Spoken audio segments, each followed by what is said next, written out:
3, 2, 1. Hello and welcome to Rugby League Fanfare, brought to you by the International Rugby League Supporters Federation. My name's Rob Corra. I'm your host for this program, this World Cup special. And in this World Cup special, we're going to take you to a country that has brought you pizza, pasta, gelato, Ferrari, Michelangelo, Christopher Columbus, Leonardo da Vinci, Luciano Pavarotti, Juventus, and Gina Lollobrigida. And now this country brings you rugby league. Italy has qualified for its third World Cup. So to speak about Italy's World Cup campaign and what's going on with rugby league in Italy, we're going to speak to Maurizio Dioro, who's the chairman of the Italian Rugby League. So Maurizio, welcome to Rugby League Fanfare. Hi, Robert. Thank you for the opportunity to be on your show. Okay. Now, Maurizio, before we speak about this World Cup, I was hoping you could tell us a bit about rugby league in Italy. You know, how many clubs are there over there? How is the competition structured, you know? Yep. We've had a very stop-start rugby league life since rugby league started in Italy in the 1950s. Yes. With the assistance of St. Helens, and where we are today, post-COVID, was our competition got decimated from COVID, and we're actually having a reboot of our competition next month. Okay. And we have in the Friuli region, which has cities such as Udine in it. There are 4 teams located there. Yes. And then we have down in Sicily, we have 5 teams in Sicily. And then what we have is we have the odd team in the Veneto, Lombardia region, but very much their stronghold of rugby union areas. And being open with you, those teams really only play on the rugby union off side. So that's where we're at today. We've got 2 zones, total of 9 teams.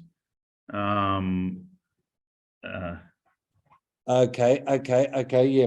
So, and has there been sort of like, I know that rugby league's had a bit of a, on and off history. I can remember, well, when the International Rugby League Supporters Federation existed previously, I remember we had a lot of dealings with a Mario Mioni, I think was his name.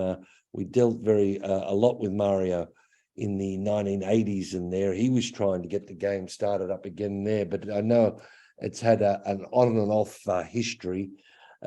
So has there been sort of a dominant club? You know, when a competition starts, there's normally sort of 1 or 2 dominant clubs. Has that been the situation?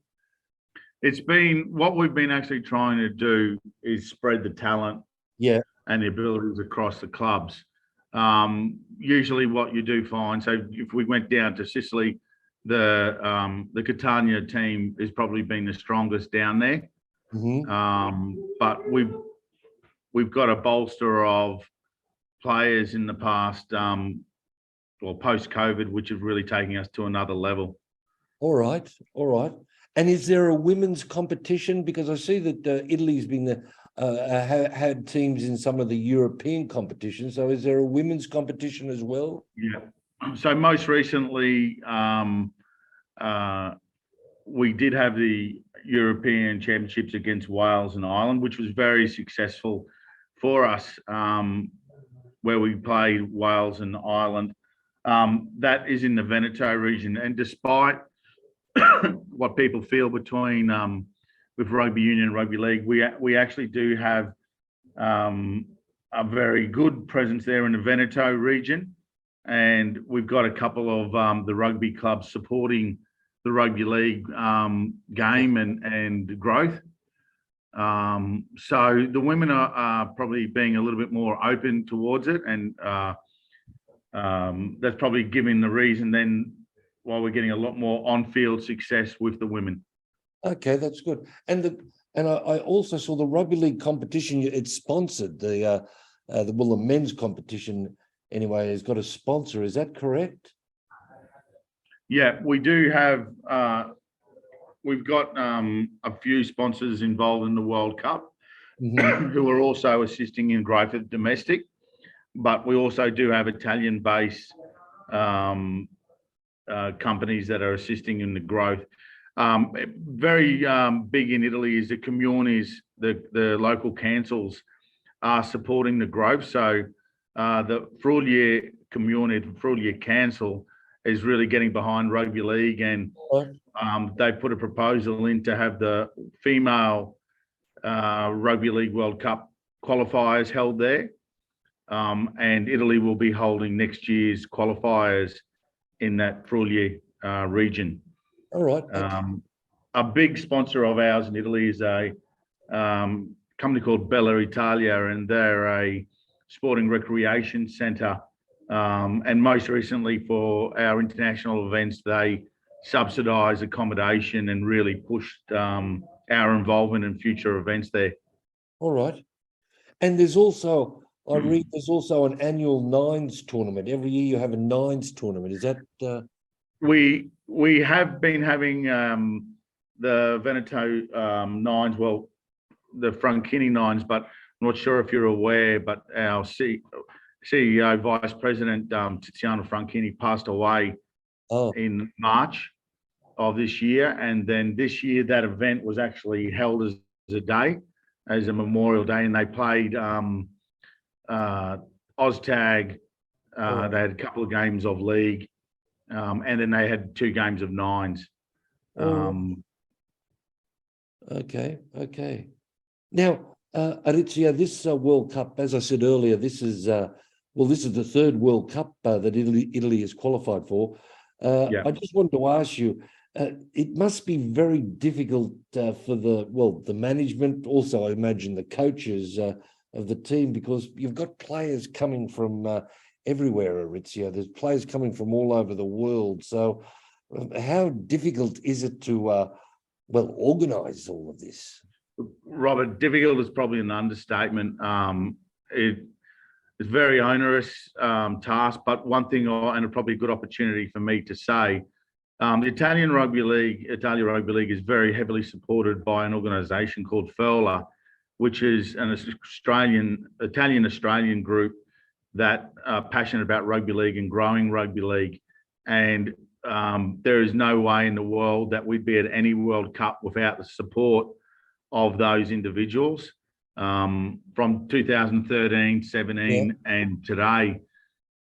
Not only do they raise a large amount of money to pay for all the flights and extra insurances, extra weight, flying players around, a lot of them give up their own time, self-employed, to raise money and come to the event. And there'd be no Italian Rugby League without these guys in the background. They're actually even then raising money for the individual clubs in Italy. And it is very difficult. I'm not sure if the listeners realise to even buy steed and balls, how expensive it is in Europe. And the assistance of people like Taz and Mick Pisano, Rick Baitieri, Carmine, Barbaro, has just been magnificent. And again, there'd be no Italian team at the World Cup or competition. Right, all right. Aritzia, I noticed that there's a couple of players from the local competition in the Italian squad. I just wondered if you could tell us a bit about Alex Rejato and Ippolito, who are from the Lugano Sharks. What can you tell us about these players? Okay, so we've got, as you said, Ippo and Alex. Alex is we've purposely gone for young players to come, and the goal is that they will be getting a lot of game time in 2025. But Ippo is a hooker who is very electrifying, very fast. In fact, when we've been having our skills and games, he matches it and is, if not better than some of the Italian Australian boys. All right. And Alex has come from a rugby background, is your typical fly half rugby, beautiful pass, very light on it, balanced on his feet, and a really good goal kicker. We've got Giordano Arena from Sicily. He's from the Catania Bulls. He's a winger, a very strong winger. But Taz and I were only talking about his skill set and his strengths. We see him probably making a transition into the back row. So those three players are very, very young, very strong, very skillful players, and they're the future of our national team. We also do have Simone Bosco, who is Simone has been a rugby league traveller, and he's spent time at the Tully Tigers, and then went and played Brisbane A grade BRL at Carina. Right. So Simone has a great pass and a never give up attitude, and has been great on tour and helping the younger Italians with the finer skills of wrestling. But they've all blended in very well with the likes of Nathan Brown as our Yes. as our star and our talent. It's all been blended in unbelievably well. Yes, well, as I said, having players come from, well, virtually the whole world there and bringing them together and getting them into a team environment, yes, I could imagine it's very difficult. Now, this World Cup, as I said earlier, this is the third World Cup for Italy, has qualified for. Of course, the competition, well, you started off fairly well. Some people seem to think it was a surprise win over Scotland, but they came back to earth a bit with Fiji. So what's been your impressions of the tournament so far, Aritzia? Impression has been Leo Epifanio, our head coach, has done an excellent job. I don't think the Scotland game was a surprise. Leo brought the young team together and worked very well with them. That was on a synthetic pitch. Yes. The game against Fiji was also on a synthetic pitch, which was very, very difficult for the players who were recovering from, I use the words carpet burns, large carpet burns on their legs. And there's no argument, Robert. What we went into that game and we got shocked, but with a couple of mistakes. The ball bounced the right way for Fiji, and the Fiji capitalised on little mistakes. Yes. And really made us feel and get punished by those mistakes. I don't feel the scoreline was a representation of where we were at and of our talents and ability. And I know that we're playing against Australia, the world champions and a great team, but I'm pretty confident that we'll be able to contain the score and even push and give the Australians a little bit of a shock. Well, even the match. Well, Aritzia, I'm going to tell you that there's already people here in Australia that are sort of saying, "Oh, the score lines are too big. We have to reduce the number of teams for the next World Cup." But I mean, you've got to realise that even in the NRL, well, even this season, this season of the NRL, there's been many 50, 60, even this season, there's been a couple of 70 score lines in the NRL. It's just the way the modern game is sort of structured with, I feel that if one team can dominate possession for any length of time, you do run up these big scores. That match against Fiji, I think it was in the second half. The first half. I think there was one point there, Fiji had the ball for 10 minutes or more. It's impossible to defend if a team has that much possession, especially with the 10-meter rule. So I don't think it Well, was. you're totally right, but then you add in the speed and the Yes, skill that was in that game. It was very, very high, and it's a yes, credit to Fiji that at how they played. But I believe if it was on a grass pitch, the scoreline would have been a lot yes. different. Yes, well, as I said, mate, the modern game, these sort of score lines do come up, especially when you have a team dominating possession for any length of time. Of course, it has a sort of a Doppler effect because the defending team basically just lose a lot of energy and then they've got nothing in attack. So it's just the way the game's going, and I'm very disappointed to hear people over here saying things like, oh, we got to reduce the number of teams. The scorelines are too big. When in the NRL this season, we have seen many 50, 60, and as I said, mate, a couple of games they got to 70. So that's the way the game is going at the moment. Robert, if I can sort of add in there, Yeah. what people sort of don't realise is the profile and the viewing that we get for a nation like Italy, where we only got a very small competition, and we're trying to grow.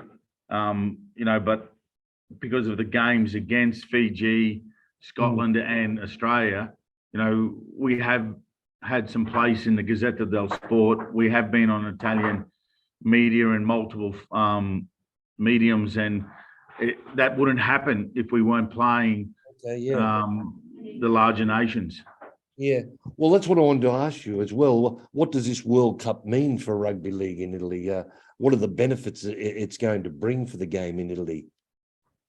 So the biggest one is, and again, thanks to the Furler boys, we're able to bring a lot more staff from Italy to the World Cup. So as we're here at the moment, we do have Italian S&C from Italy, Italian managers, Italian referee here, plus other board members who have been able to come and witness and watch, other rugby league matches between other nations and experience rugby league at a high level. So they're taking that firsthand back.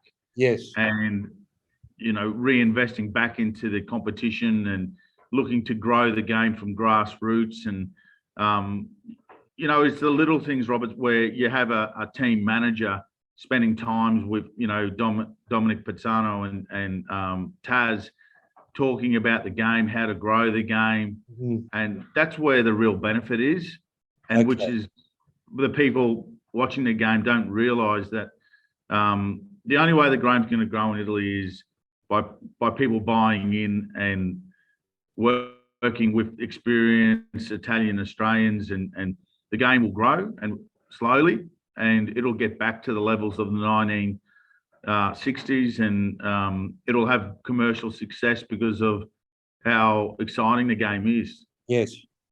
All right, and Arizio, just finally, Italy has rugby league supporters all over the world. So I just wondered if you'd like to send a message to all of those supporters. Yeah, but probably most importantly, I'd like to do in Italian. Ciao a tutti e grazie a tutti per il supporto alla nostra federazione. Spero che andiamo più avanti a 2025 con una squadra ripiena di italiane e un campionato italiano. E Forza Italia. Arizio, a thank you to everyone out there for supporting the Italian Rugby League and helping us go and grow with a team full of homegrown talent of Italians to 2025. And thanks for the support. Arizio, thanks so much for joining us here on Rugby League Fanfare, and best of luck for the rest of the tournament. No worries, mate. Thank you, and Forza Italia. Ciao. Okay, a very big thank you to Arizio Diardo for that interview, and a very big thank you to the management of the Italian team, because I've got to tell you from a personal level that it has been very difficult to get interviews with some of the nations involved in this World Cup. I don't think it's just the time difference, but some nations basically haven't even responded to emails. So again, a very big thank you to the Italians for that interview. Now, very quickly, I just wanted to give you a quick update on what's happened so far in this World Cup. We're now in the second week. We're at the end of the second week of the tournament, and we're going into the final matches of the group stage. In Group A is England, France, Greece, and Samoa. And you'd probably have to say that, well, one of the most incredible results in this tournament so far was the first game of the tournament. When England, yes, it was England, although they seem to have forgotten what the national colours are, but England defeated Samoa by 60 points to 6. A Samoan team full of NRL players. But I've got to tell you that some of the defensive efforts there of the Samoan team were quite, really they were quite pathetic. England scored some very easy tries in this match. France had a convincing win over Greece. Then Samoa came back. They also big winners over Greece.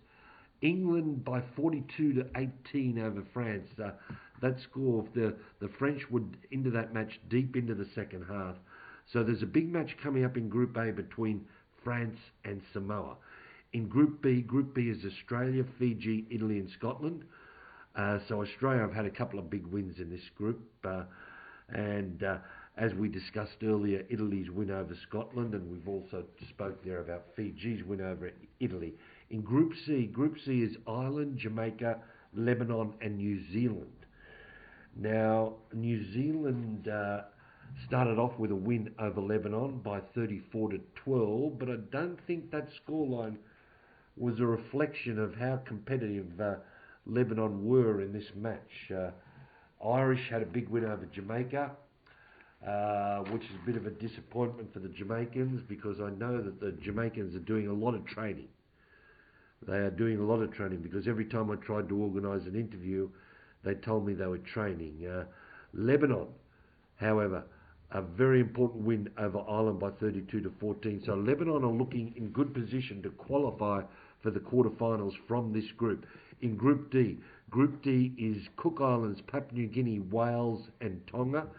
And this group has produced, I think, some of the best games so far, with Tonga defeating Papua New Guinea by 24 to 18. But I think PNG will feel hard done by during this match. Firstly, to try to win the game. Tonga was an incredible try by Tonga to win the game, but I don't know, there was a very strange video refereeing decision which went against Papua New Guinea in the second half. And in the first half, well, the Papua New Guinea winger there had what I suppose you'd call a Neville Glover moment. He bombed a certain try there, he put his foot into touch. Also in Group D, we saw the Cook Islands had a great win over Wales by 18 to 12. Wales led 12-8 at half time, but the Cook Islands with 2 tries in the second half there, plus some very good defence to record just their second World Cup victory. They couldn't back it up against Papua New Guinea. Papua New Guinea defeated the Cook Islands by 32 to 16, but again a scoreline that wasn't, the Cook Island had their chances in the second half there. Papua New Guinea have been defending very well. Now, the Women's World Cup hasn't started at the time of recording this program. The first match in the Women's World Cup is between England and Brazil on November the 1st, but we have some very good news. You may remember last month we spoke to Robert Bergen, who is the manager of the Brazilian team, and he told us about the financial difficulties the Brazilian team faced. Well, there's been some very good news on the financial front for the Brazilian team, because a company called Red Fox Advisory has become a sponsor of the Brazil Amazonas. Red Fox Advisory, it's a transport infrastructure company. So if you need any transport infrastructure, get in touch with Red Fox. It's an Australian company. It's an Australian company with a number of Brazilian female employees. So this is just great news for Robert Bergen and the team from Brazil. Also last month, again, this was very good. Last month we told you about Rugby League in Burundi there in Africa. Remember, if you want to help develop Rugby League in Burundi, all those contact addresses for Jean on our website, www.rlfanfare.com. But this month I wanted to thank Tom Tom sent an email. Tom listened to last month's show. He sent me an email with a link to a bit of footage. It's footage on YouTube, and it's footage of the 2022 Kenyan Rugby League Grand Final.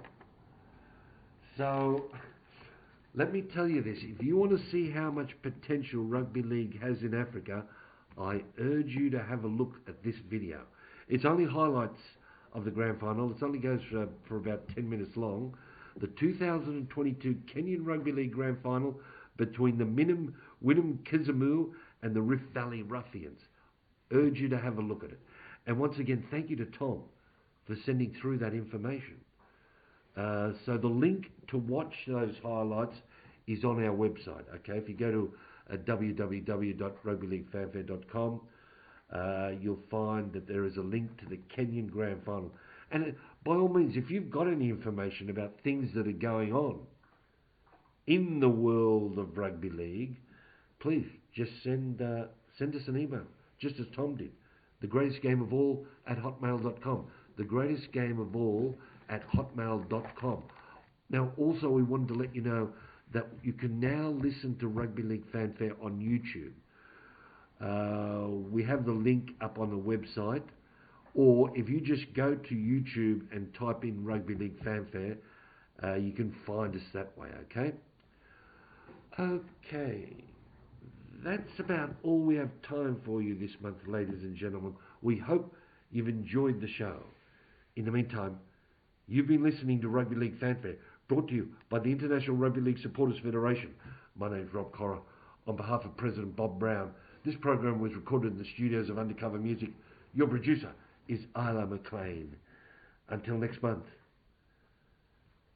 may the force be with you.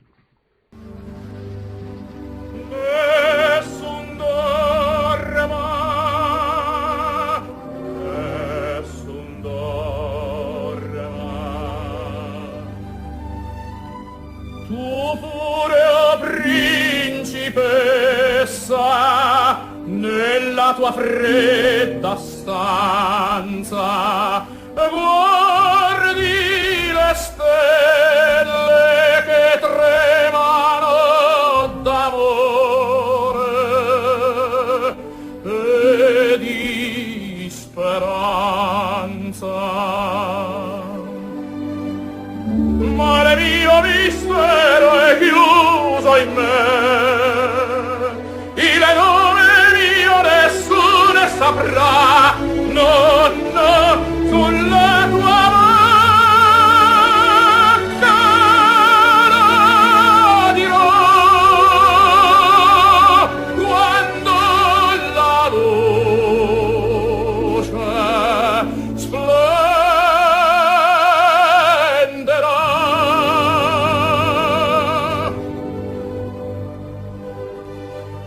Ed il mio bacio scioglierò il silenzio e ti fa mia.